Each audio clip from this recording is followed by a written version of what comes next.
प्रिय विद्यार्थियों, एक बार फिर से स्वागत है आपका अपने ऑनलाइन क्लासेस में, एपीएस ऑनलाइन क्लासेस में। आज हम मानव तंत्रिका तंत्र का पार्ट 7, जिसमें हम परिधीय तंत्रिका तंत्र पढ़ेंगे। इससे पहले हम केंद्रीय तंत्रिका तंत्र को कंप्लीट कर चुके हैं, जिसमें मस्तिष्क की संरचना, मेरुरज्जु हम पूरा डिटेल से पढ़ चुके हैं। मुझे उम्मीद है आप लोगों ने भी इसे बहुत अच्छी तरह से पढ़ा होगा और इसके डायग्राम भी बनाया होगा। अब हम जो हमारे परिधीय तंत्रिका तंत्र और जो तीसरा भाग है स्वायत्त तंत्रिका तंत्र, उसको हम लेंगे। तो परिधीय तंत्रिका तंत्र में हमने क्या चीज़ें बताई थी? आपको 2 चीज़ें बताई थी परिधीय तंत्रिका तंत्र में। नंबर 1, कपाल तंत्रिकाएं, कपाल तंत्रिकाएं जिन्हें क्रेनियल नर्व्स कहते हैं, क्रेनियल नर्व्स। जबकि दूसरी जो भाग है वो कहलाता है मेरु तंत्रिकाएं, मेरु तंत्रिकाएं जिन्हें स्पाइनल नर्व्स कहते हैं।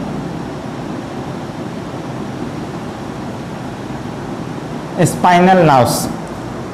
जिस प्रकार केंद्रीय तंत्रिका तंत्र में 2 भाग थे, मस्तिष्क और मेरुरज्जु, जो हमारे शरीर का मुख्य अक्ष बना रहे थे, सेंट्रल बना रहे थे, इसीलिए सेंट्रल नर्वस सिस्टम थे। लेकिन अब ध्यान रखना, यहाँ पर परिधीय तंत्रिका तंत्र में उस केंद्रीय तंत्रिका तंत्र से निकलने वाली क्या आती हैं? तंत्रिकाएं आती हैं। तो हम कह सकते हैं परिधीय तंत्रिका तंत्र क्या है? परिधीय तंत्रिका तंत्र वो है जिसमें केंद्रीय तंत्रिका तंत्र से निकलने वाली तंत्रिकाएं आती हैं। केंद्रीय तंत्रिका तंत्र से निकलने वाली तंत्रिकाएं, और ये 2 प्रकार की होती हैं। एक मस्तिष्क से निकलने वाली जिन्हें क्रेनियल नर्व्स कहते हैं, दूसरी मेरुरज्जु से निकलने वाली जिन्हें हम मेरु तंत्रिकाएं कहते हैं। तो सबसे पहले हम बात करते हैं कपाल तंत्रिकाओं की। तो ये मस्तिष्क से निकलने वाली तंत्रिकाएं होती हैं,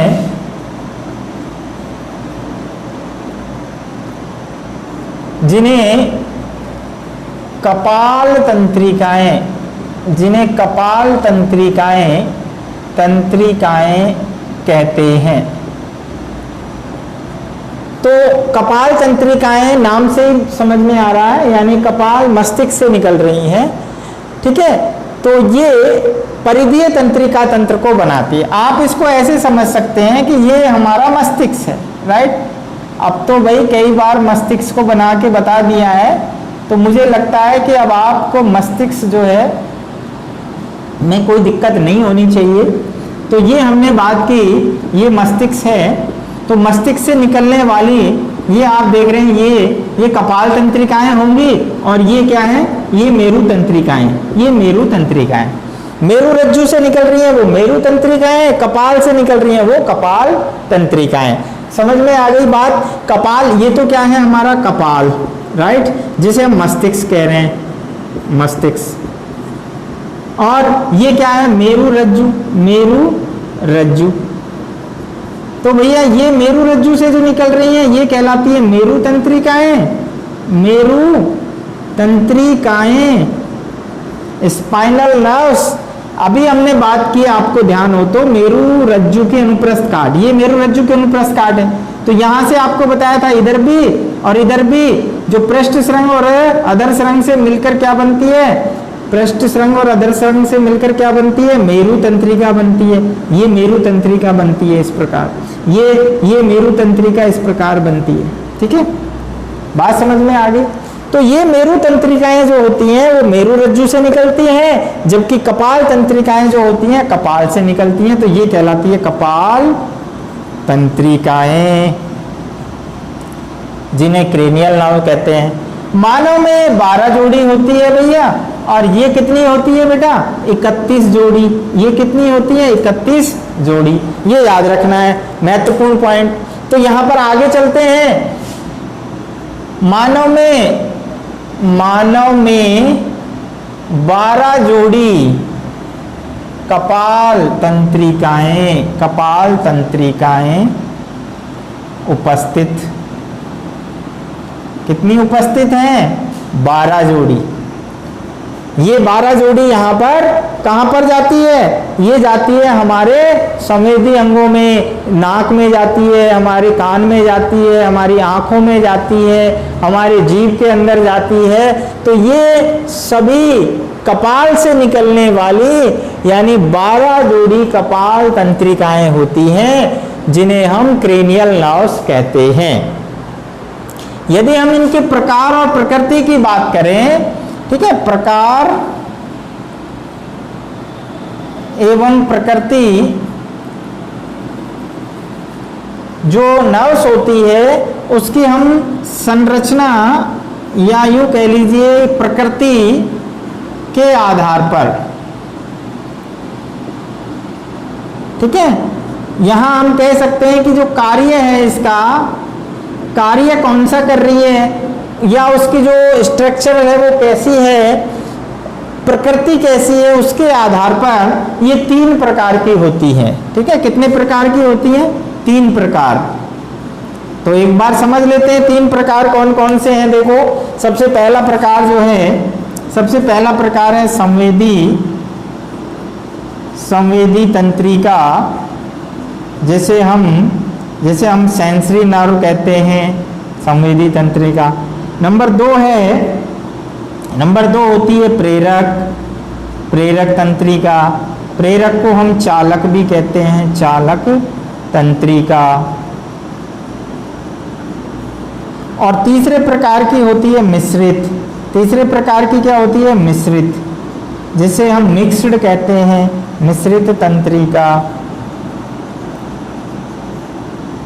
अब समझिए, देखो सबसे पहले हमने बात की कि भाई कपाल तंत्रिकाएं जो होती हैं वो कितनी होती हैं, वो 12 जोड़ी होती है मानव के अंदर। ध्यान रखना मानव के अंदर मेमेलियंस में है, जबकि अगर हम पीछे की तरफ जाएं तो एम्फीबियंस के अंदर हमने 11वीं क्लास में बेटा ये पढ़ा था केवल 10 जोड़ी कपाल तंत्रिकाएं पाई जाती है, लेकिन मानव में कितनी हो जाती हैं 12 जोड़ी। ठीक है, तो यहाँ पर इनकी प्रकृति कार्य के आधार पर अगर हम बात करें तो ये 3 प्रकार की है। तो एक होती है संवेदी, एक है प्रेरक या चालक जिन्हें मोटर न्यूरॉन कहते हैं, जबकि तीसरे प्रकार की होती है मिश्रित अर्थात मिक्स्ड नर्व्स। तो यहाँ पर संवेदी की जब हम बात करें तो संवेदी तंत्रिका जो है वो काम करती है, वो संवेदी अंगों से सूचनाएं कहाँ लेकर आती हैं, वो लेकर आती है वो मेरु रज्जु, वो लेकर आती है मस्तिष्क में। कहाँ लेकर आती है मस्तिष्क में, राइट। संवेदी अंगों से कहाँ लेकर आती है मस्तिष्क में। इसी प्रकार यदि मान लीजिए हम प्रेरक तंत्रिका की बात करें तो ये मस्तिष्क से कहाँ लेकर जा रही है, मस्तिष्क से कहाँ लेकर जा रही है प्रभावी अंगों तक। ये क्या है तंत्रिका आवेग।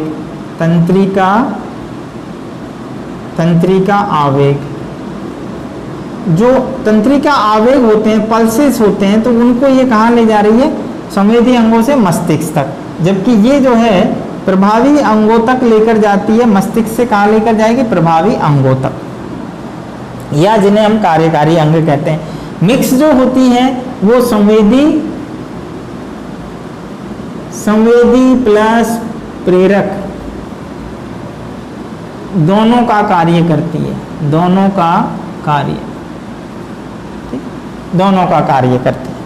तो यहाँ पर आप समझ लीजिए कि जो संवेदी तंत्रिका होती है वो संवेदनाओं को संवेदी अंगों से लेकर कहाँ लेकर जाती है मस्तिष्क तक लेकर जाती है, जबकि प्रेरक तंत्रिका मस्तिष्क से प्रभावी अंगों तक जो है सूचनाओं को लेकर जाती है।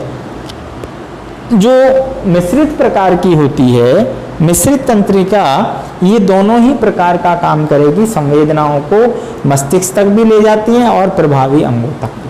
अगर हम इसको यहाँ से दूसरी तरीके से समझें, देखो ये चित्र हमने समझने के लिए बनाया है, एक बार फिर जो है एक चित्र बनाते हैं। देखो हमने पढ़ा था कि ये मेरु रज्जु है, ठीक है, ये मेरु रज्जु है, राइट। यहाँ पर ये इसमें एच आकार का जो है हमने ये बनाया था, ठीक है, और यहाँ न्यूरल कैनाल थी। अब देखिए यहाँ पर ये दोनों, ये पृष्ठ श्रृंग है और ये अधर श्रृंग है, ठीक है, ये पृष्ठ श्रृंग था, पृष्ठ श्रृंग, और ये अधर श्रृंग। तो यहाँ पर ये दोनों मिल जाते हैं और यहाँ पर क्या बनती है, यहाँ पर बनती है मेरु तंत्रिका। क्या बनती है? मेरु तंत्रिका।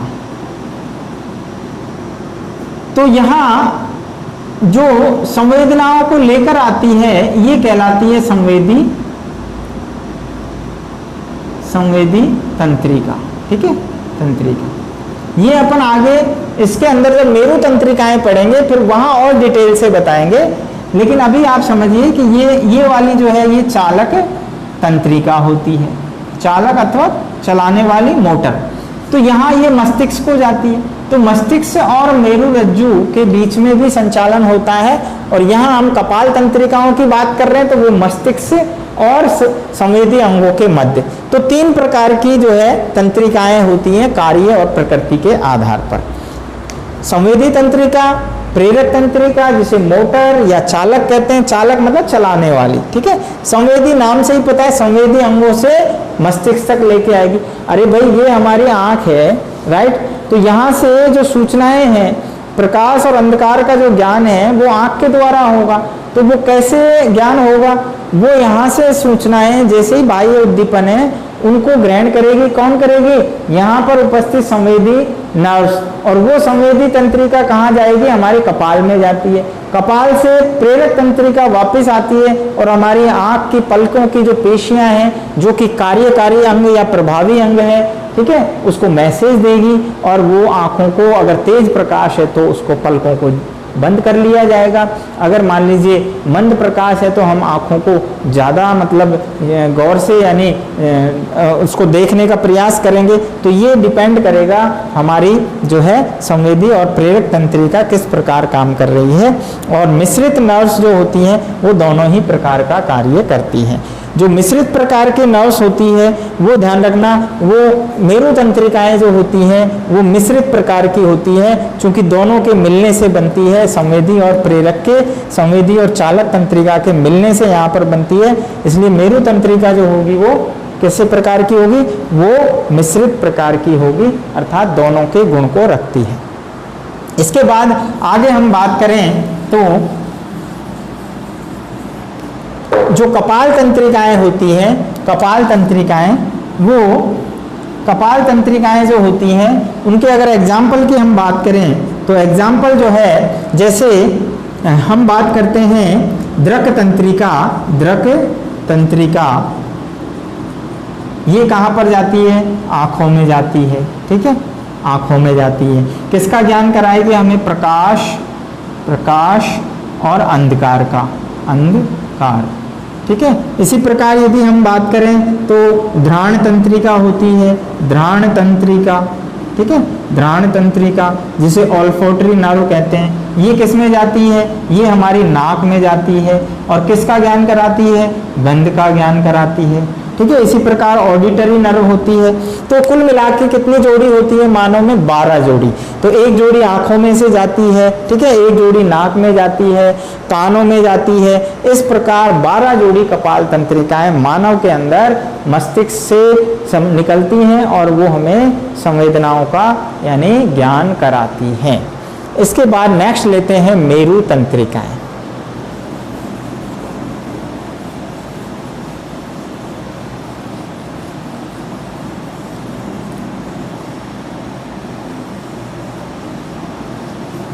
तो मेरु तंत्रिकाएं जैसा हमारा यहाँ पर टॉपिक लिखा हुआ है मेरु तंत्रिकाएं, जिन्हें स्पाइनल नर्व्स कहते हैं।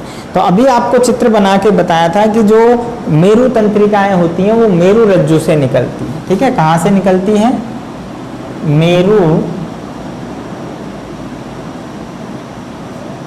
रज्जु से निकलने वाली तंत्रिकाएं, मेरु रज्जु से निकलने वाली तंत्रिकाएं। ठीक है, और कितनी होती हैं ये? मानव में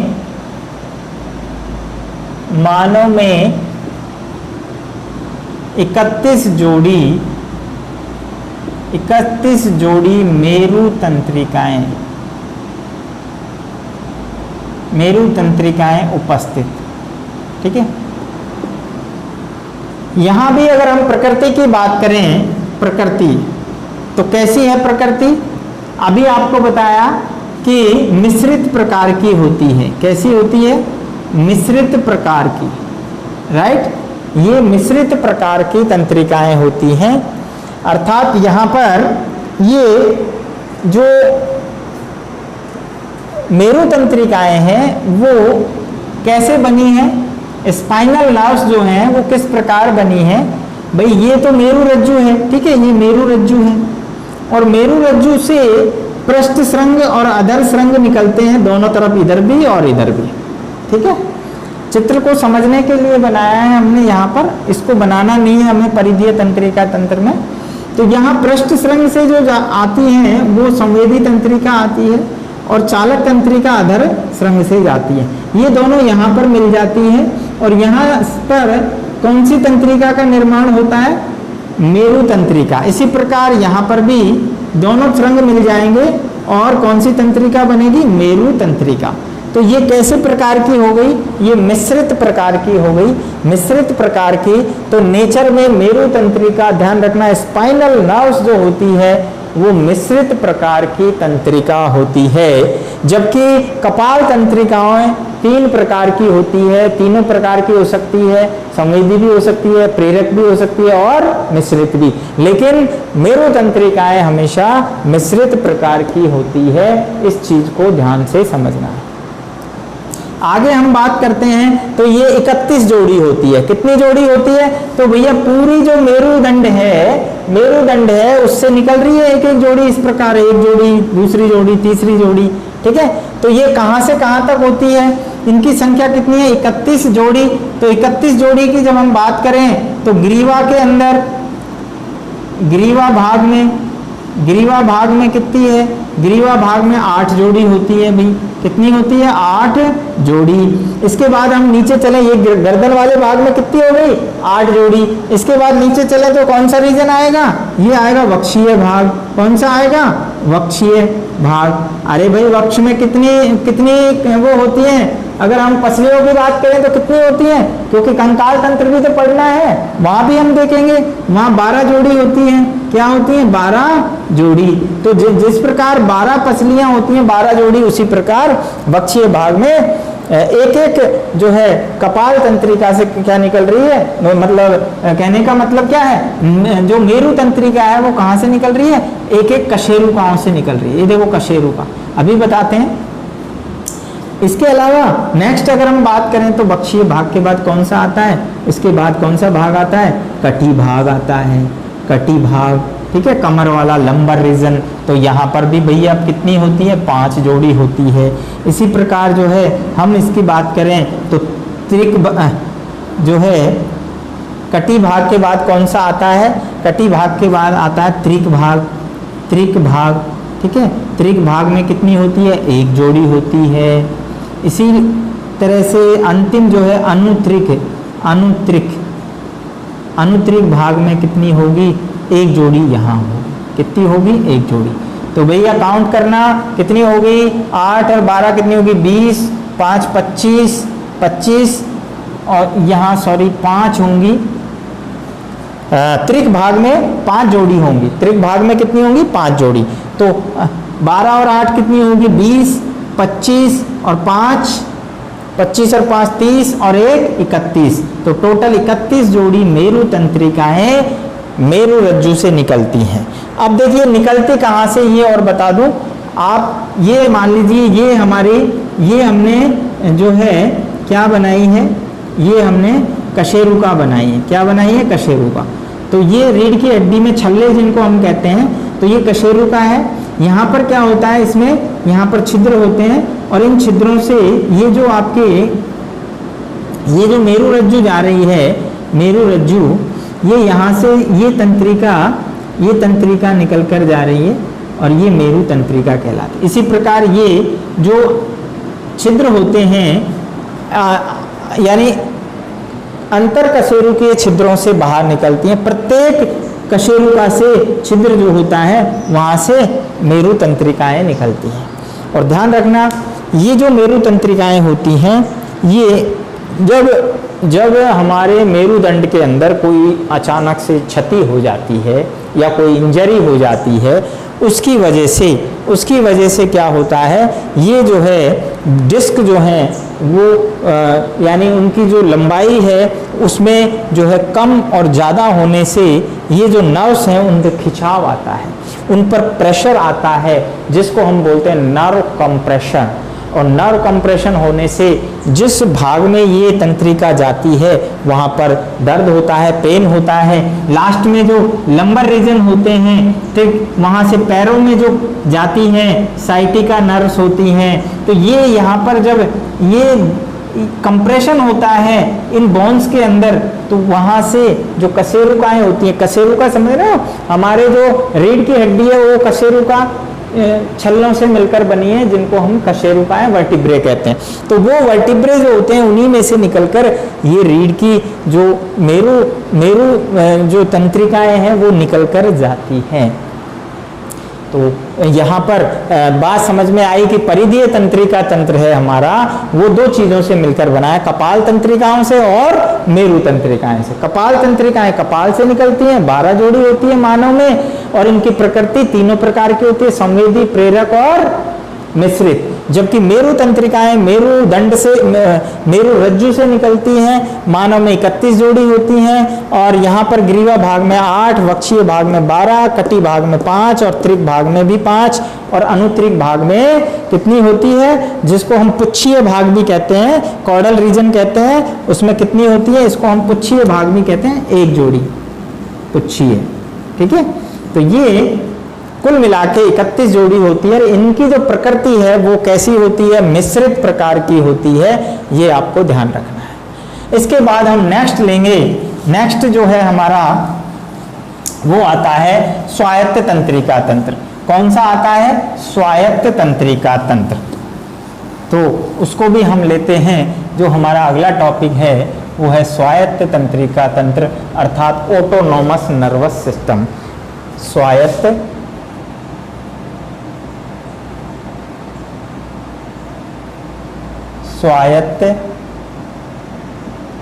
तंत्रिका तंत्र, जिसको हम कहते हैं ANS, ऑटोनोमस नर्वस सिस्टम। ठीक है, स्वायत्त तंत्रिका तंत्र, ये हमारा तीसरा भाग है तंत्रिका तंत्र का। तंत्रिका तंत्र का ये तीसरा भाग है बच्चों। यहाँ पर हम बात करेंगे कि जो स्वायत्त तंत्रिका तंत्र होता है, सबसे पहले बात, उसका नाम स्वायत्त तंत्रिका तंत्र कैसे पड़ा है, तो ध्यान रखना। जो स्वायत्त तंत्रिका तंत्र होता है, जिसको हम ऑटोनोमस नर्वस सिस्टम कहते हैं, स्वायत्त तंत्रिका तंत्र,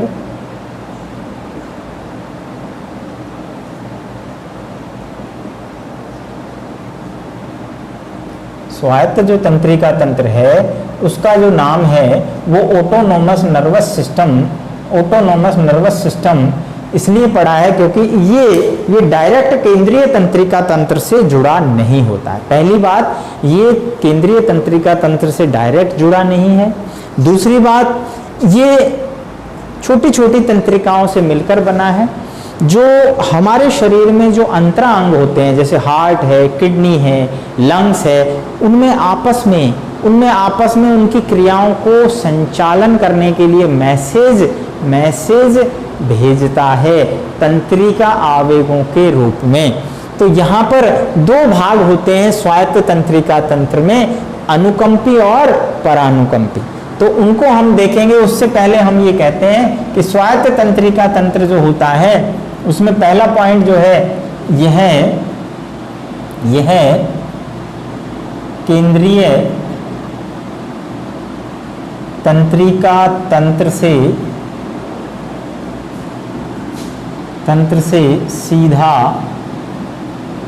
सीधा जुड़ा नहीं होता है। पहला पॉइंट क्या है, ये केंद्रीय तंत्रिका तंत्र से अर्थात सेंट्रल नर्वस सिस्टम से सीधा जुड़ा नहीं होता है। ठीक है, नेक्स्ट हम बात करते हैं कि स्वायत्त तंत्रिका तंत्र जो होता है वो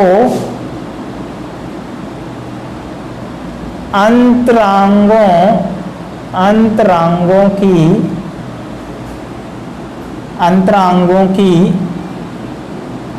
क्रियाओं का संचालन, अंतरांगों की क्रियाओं के संचालन के लिए आवेगों का संचरण करता है। ठीक है, नेक्स्ट बात, तो यहां पर हमें ये ध्यान रखना, स्वायत्त इसलिए कह रहे हैं ऑटोनॉमस, ये अपना डायरेक्ट जो है केंद्रीय तंत्रिका तंत्र से जुड़ा नहीं है, तो ये अपने आप से एक अलग तंत्र है, जबकि हमने केंद्रीय तंत्रिका तंत्र और परिधीय दोनों आपस में जुड़े हुए थे। राइट, दोनों आपस में जुड़े हुए थे, लेकिन यहां हम बात कर रहे हैं कि जो स्वायत्त तंत्रिका तंत्र है वो अपने आप में अलग प्रकार का, यानी वो केंद्रीय तंत्रिका तंत्र से अलग होता है। राइट,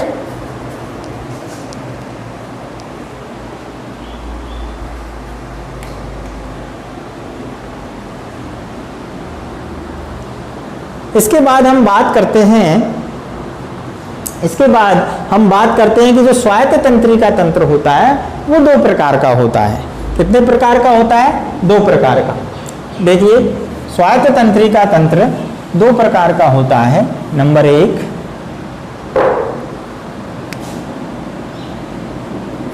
अनुकंपी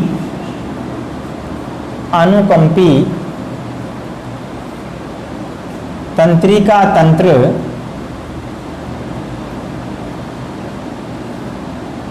जबकि दूसरा होता है परानुकंपी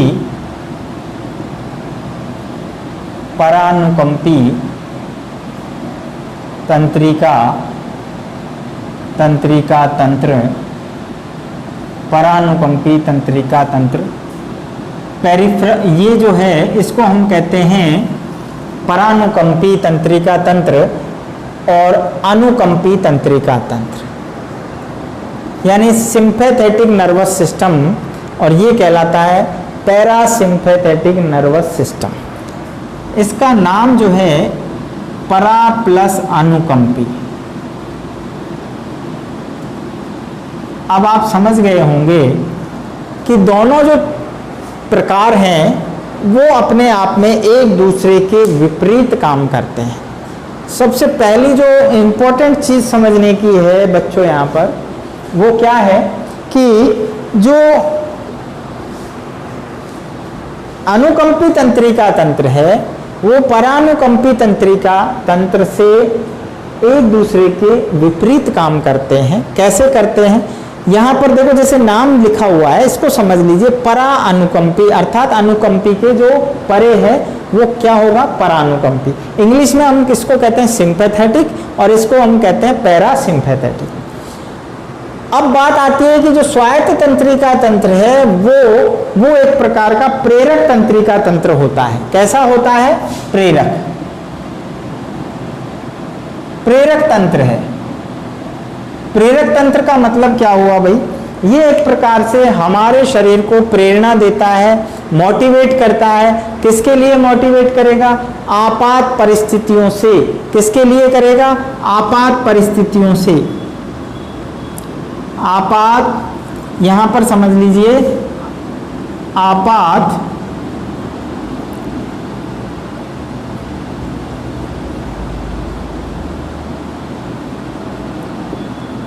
के लिए तैयार करता है जो अनुकंपी तंत्रिका तंत्र है वो हमें आपात परिस्थितियों से के लिए तैयार करता है, जो इमरजेंसी कंडीशंस होती है उनके लिए तैयार करता है। ठीक है, जबकि यहां अगर हम बात करें परानुकंपी, तो ये क्या करता है, आपात परिस्थिति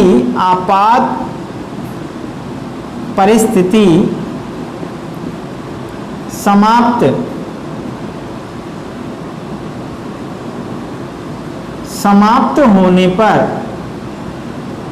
होने पर शरीर को पुनः सामान्य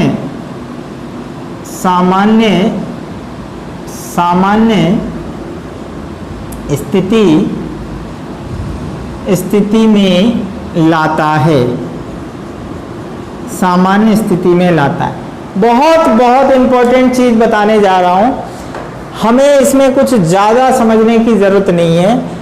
स्वायत्त तंत्रिका तंत्र के दो भाग हैं, अनुकंपी परानुकंपी, दोनों एक दूसरे के विपरीत काम करते हैं, दोनों प्रेरक तंत्र की तरह काम करते हैं। अब प्रेरक तंत्र क्या है, ये प्रेरणा देता है, मोटिवेट करता है, हमें तैयार करता है। किसके लिए तैयार करता है, देखिए अनुकंपी तो क्या करेगा, आपात परिस्थितियां जब आती हैं, अब आप कहेंगे भाई ये आपात परिस्थितियां क्या है, तो मैं एग्जाम्पल के माध्यम से समझा दूं कि मान लीजिए कई बार ऐसी इमरजेंसी कंडीशंस आती हैं, अचानक से मान लीजिए हमारे सामने कोई रोड पे एक्सीडेंट हो गया, ऐसा हृदय विदारक दृश्य हम देख रहे हैं, तो हमारे शरीर में क्या परिवर्तन आते हैं, आपने गौर किया होगा, हमारा शरीर एकदम गर्म हो जाता है, हमारे शरीर में खून का संचार बढ़ जाता है, हमारी आंखों की पुतलियां फैल जाती हैं, हमारे रोंगटे खड़े हो जाते हैं।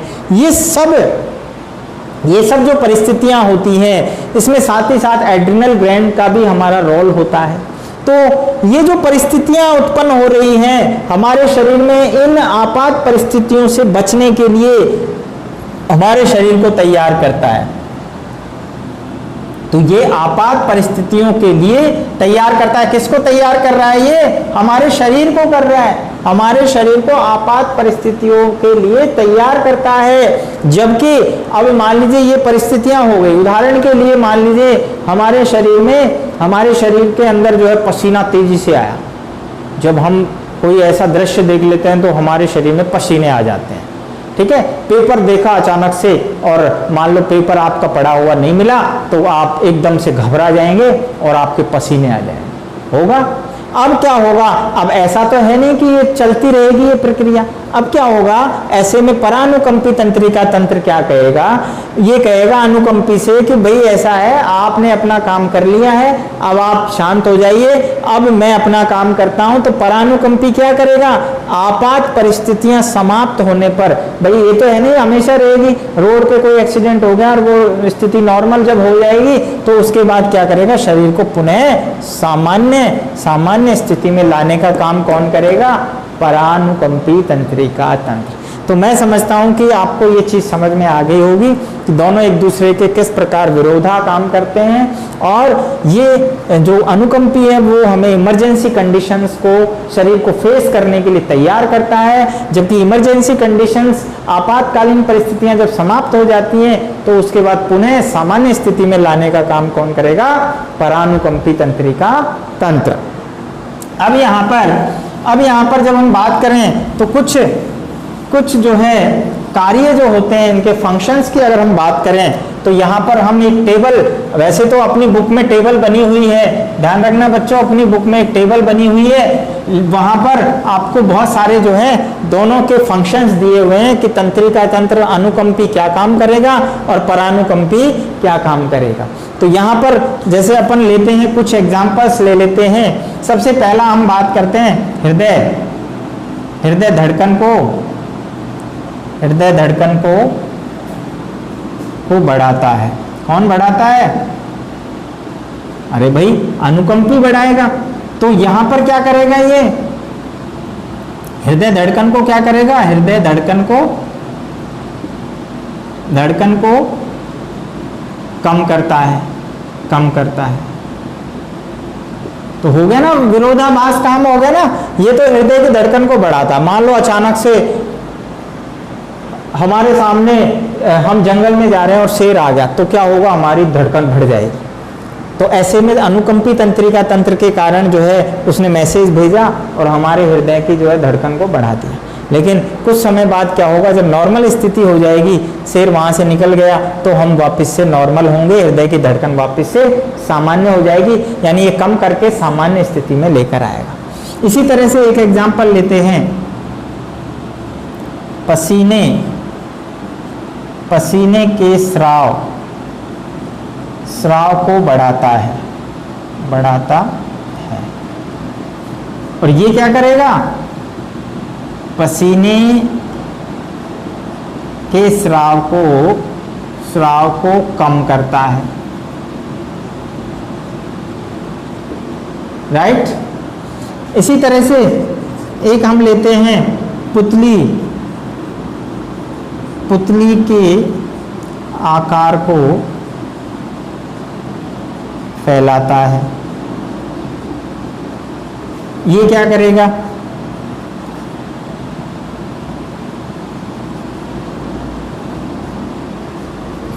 पुतली को सामान्य करता है।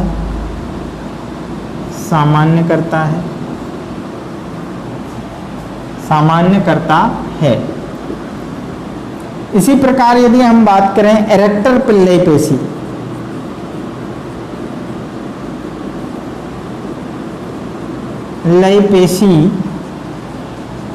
पेशियों में संकुचन, क्या पेशियों को इस प्रकार कह सकते हैं, पेशियों को उत्तेजित कर क्या करेगा, रोंगटे किसे कहते हैं, रोम को उत्तेजित कर रोंगटे खड़े करता है। हमारे शरीर में रोंगटे अर्थात जो हमारी स्किन होती है, हमारी स्किन पर जो रोम होते हैं वो अचानक से क्या होंगे, इरेक्टर पिल्लई पेशियां कहाँ पाई जाती हैं, पहले तो आपको ये समझना है।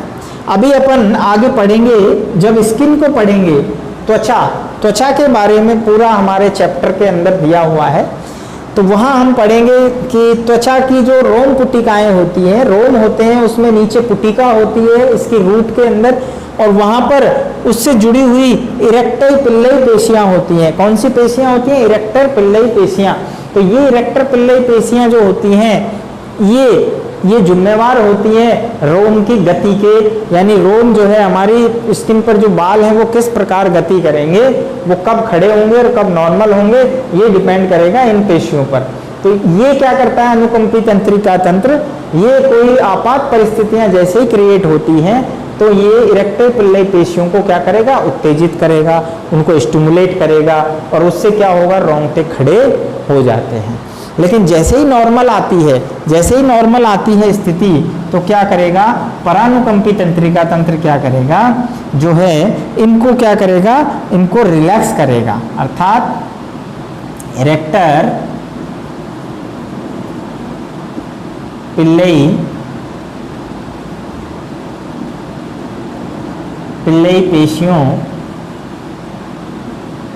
पेशियों को शिथिल करता है।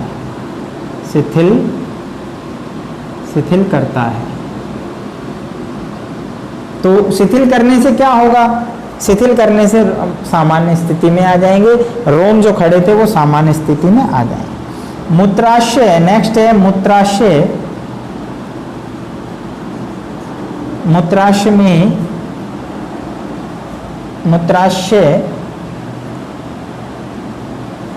मूत्राशय को फैलाता है, यानी जो गॉल ब्लैडर होता है, जो हमारा यूरिनरी ब्लैडर होता है, गॉल ब्लैडर नहीं, गॉल ब्लैडर तो कहाँ होता है, पित्ताशय को कहते हैं। यूरिनरी ब्लैडर जो होता है, मूत्राशय जो होता है, उसका काम क्या है, यूरिन का संग्रह करना। तो यहाँ पर क्या होता है, उसके अंदर जो पेशियां होती हैं, हमने पढ़ा उसमें मस्कुलर पेशियां होती हैं, और ये पेशियां जो होती हैं वो समय समय पर फैलती हैं और शिथिल होती हैं।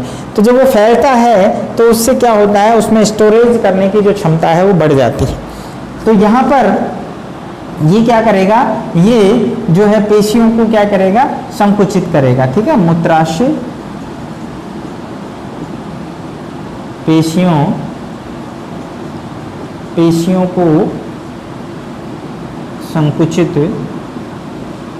संकुचित करता है। इसी प्रकार एक और ले लेते हैं हम, रक्त में शर्करा का स्तर बढ़ाता है।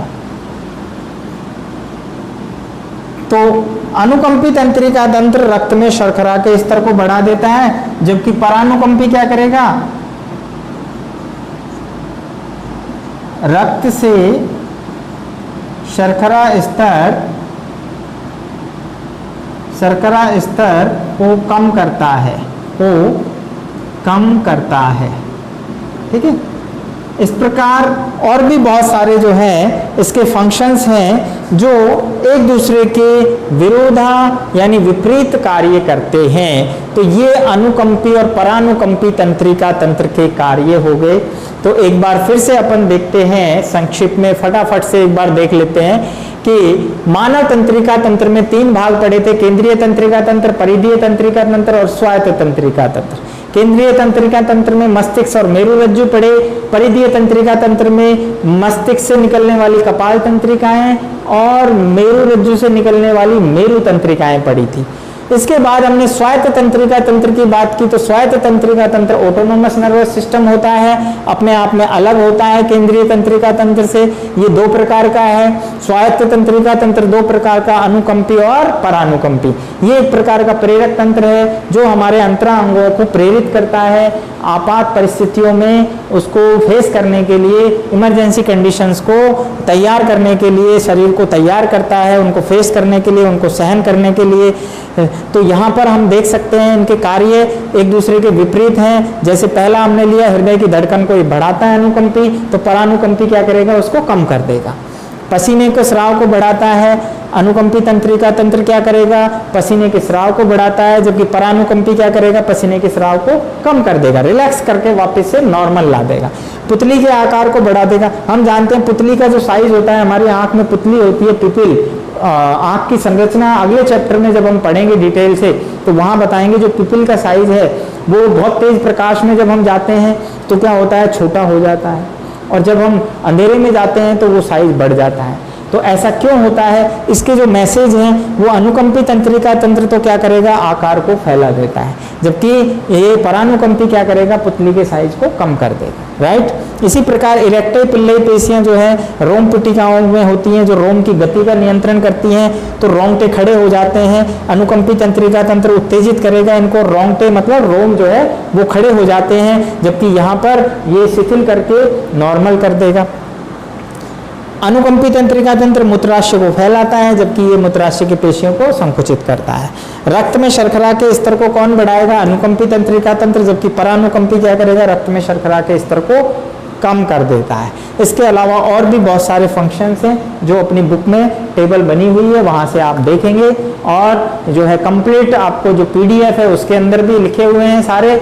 मुझे उम्मीद है कि आप लगातार पीडीएफ के नोट्स बना रहे हैं और अपनी वीडियो को देखते रहें, और जो भी वीडियो अगर समझ नहीं आ रही है तो आप उसको दोबारा से देखिए, एक बार फिर देखिए, और जो है फिर भी अगर कोई प्रॉब्लम आती है तो आप मुझे कमेंट करेंगे अपने ऑनलाइन एपीएस चैनल पर, और आपकी समस्या का निराकरण होगा। साथ ही साथ मैं क्वेश्चन भी आपको लगातार दे रहा हूं, उन क्वेश्चनों को आपको होमवर्क में करना है। जितना आप करेंगे उतने पारंगत होंगे, क्योंकि हमारा जो उद्देश्य है बेटा 100% मार्क्स लाना है, उसमें आपकी भी मदद उतनी ही जरूरी है। तो मिलते हैं नेक्स्ट वीडियो में, तब तक के लिए खुश रहिए, मस्त रहिए। Thank you.